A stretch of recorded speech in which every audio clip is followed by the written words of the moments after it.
আসসালামু আলাইকুম everyone, welcome back to my channel. আজকে আমি আপনাদের মাঝে মজাদার একটা পুডিং রেসিপি নিয়ে হাজির হয়ে গেলাম। আশা করি রেসিপিটা ভালো লাগবে, তো দেখতে থাকুন। প্রথমে আমি 1 কাপ পানি নিয়েছি। পানিতে আমি 1 চামচ মতো কফি দিয়েছি। আপনারা চাইলে যে কোনো কফিটাই দিতে পারেন। কফি পাউডারটা আমি দিয়ে দিয়েছি, দিয়ে সুন্দর করে মিশিয়ে নিয়েছি।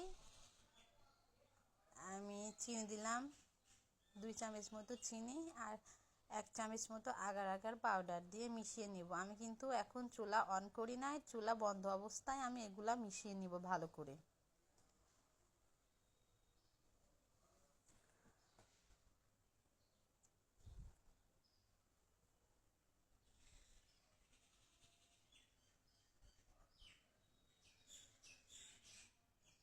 দেখুন সুন্দর করে আমি মিশিয়ে নিয়েছি। এবার আমি চুলাটা অন করে দিয়েছি।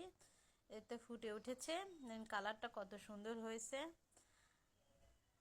তো বেশিক্ষণ আমি জাল করব না, আমি ফুটে ওঠার 3-4 বার ফুটে উঠলেই আমি নামিয়ে নিব।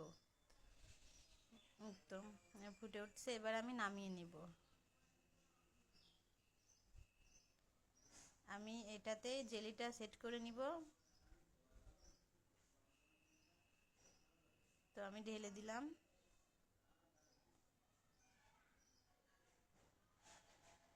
ঢেলে দিয়েছি। এবার আমি কিছুক্ষণের জন্য, আধা ঘন্টার জন্য আমি এভাবে রেখে দেব। ঠান্ডা হয়ে গেলে জেলিটা জমে যাবে। দেখুন সুন্দরভাবে জেলিটা জমে গেছে।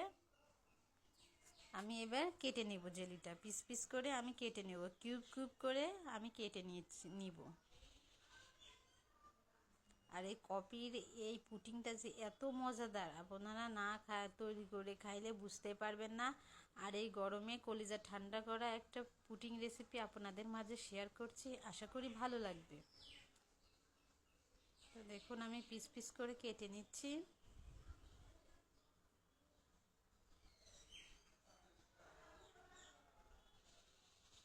কত সুন্দরভাবে জেলিগুলো আমার সেট হয়ে গেছে, আমি আপনাদেরকে একটু দেখাই দিচ্ছি।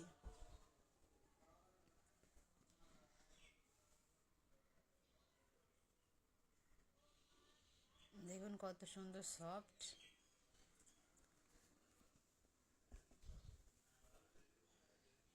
তো এবার আমি পুডিংয়ের জন্য দুধটা প্যানেতে আমি কড়াই বসিয়ে দিয়েছি। এবার আমি 1 কাপ পরিমাণ দুধ দিয়ে দিয়েছি। 1 চামচ মতো কফি পাউডার দিয়ে দিচ্ছি, দিয়ে আমি মিশিয়ে নিব।